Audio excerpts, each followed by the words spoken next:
迎嚟到由香港合唱音樂學院所製作嘅網上音樂課程視唱訓練系列。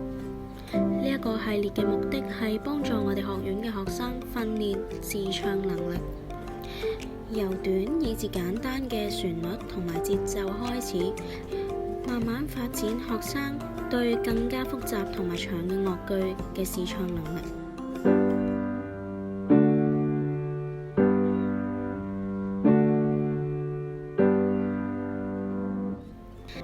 呢一個系列嘅影片會配合鋼琴伴奏，幫助學生準確咁唱出視唱練習。使用呢個系列需要運用到以下嘅初學者視唱工具。第一，節奏口訣。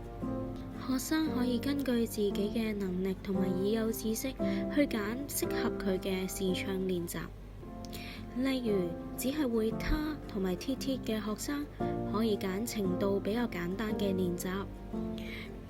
如果學生喺呢個系列遇到太難嘅節奏，可以配合我哋嘅網上課程同埋實體教學課程，學會呢一啲知識之後再使用呢一系列嘅練習。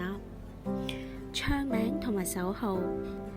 我哋學院嘅學生喺實體課程同埋網上課程都已經學會點樣用唱名同埋守號。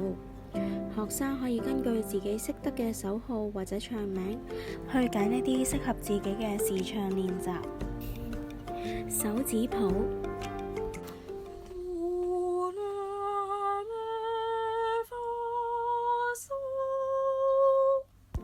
根據度嘅位置，我哋可以利用手指與手指之間嘅空間同埋手指本身去排列唔同嘅音。呢一個方法可以幫助學生更容易理解五線譜嘅概念，因為就好似呢一幅圖咁，手指與手指之間嘅空間其實就等於五線譜線與線之間嘅空間。我哋五隻手指本身就代表五線譜上嘅五條線。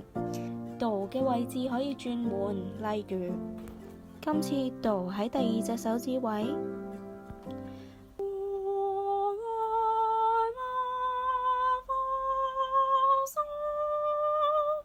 又或者